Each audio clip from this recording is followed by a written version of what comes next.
Bonjour les amis, comment allez-vous? Bien j'espère. Vous savez, il y a des jours comme ça dans la vie, vous faites certains rêves et que vous n'avez pas envie d'en sortir.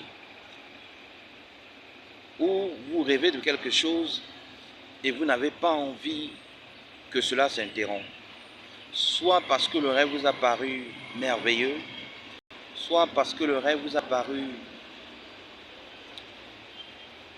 important, soit parce que le rêve vous a véritablement captivé. Et je pense que c'est ce qui arrive à beaucoup d'entre nous dans la vraie vie.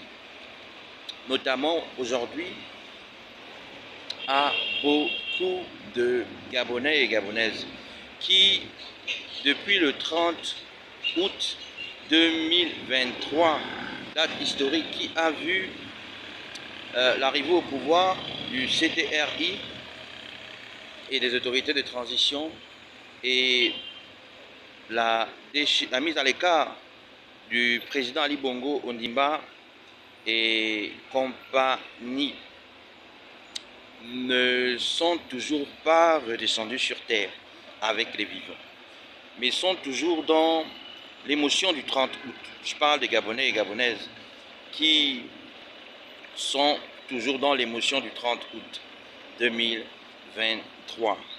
Et cela, malgré le fait que nous sommes déjà à un an de cet événement, certes historique, que le CTRI a nommé coup de libération, que d'autres ont appelé révolution de palais et que je trouverais plus pertinent d'appeler révolution de disciples plutôt que révolution de maîtres, comme la révolution des bolcheviks par exemple qu'il y a eu avec Lénine.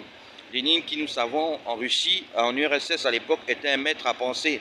À cette époque, nous pouvions donc parler de révolution de maîtres, tout simplement parce que derrière cette révolution, il y avait une idéologie. Derrière cette révolution, il y avait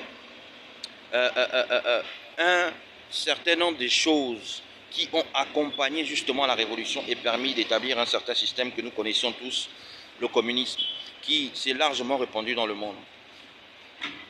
Donc, pour revenir au cas du Gabon, au cas du coup de libération pour certains, révolution de palais ou coup de disciples pour d'autres, nous nous rendons compte que beaucoup de Gabonais et Gabonaises ne sont pas encore sortis de ce rêve du 30 août.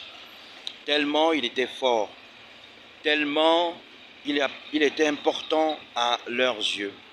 Ce qui se comprend, mais qui ne se justifie plus aujourd'hui, car aujourd'hui, il est important que les Gabonais et Gabonaises se réveillent, sortent de l'émotion pour se poser les bonnes questions, notamment les questions d'actualité, les questions qui pourront être pour eux des éléments de motivation, qui pourront être pour eux des aides à la décision du oui ou du non du projet de nouvelle constitution lors du 16 novembre 2024. Aussi, nous devons comprendre cela, que la décision de voter oui ou du non ne doit pas être attachée à un individu, non, ou à un groupe ou une formation d'individus, non, mais plutôt à l'intérêt national.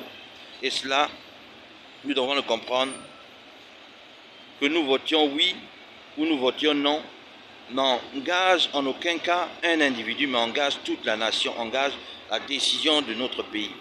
Aussi, posons-nous les questions suivantes. Est-ce que j'ai de bonnes raisons de voter oui aujourd'hui, vu la situation politique de notre pays, la situation économique, la situation sociale, la situation environnementale même, et pourquoi pas religieuse, où les raisons de voter oui ne sont pas suffisantes, qu'il est mieux pour moi de voter non, pour que demain, je ne regrette pas je n'ai aucun regret sur mon engagement. C'est cela qu'il est important que nous nous demandions aujourd'hui. Nous, Gabonais et Gabonaises, nous devons nous réveiller.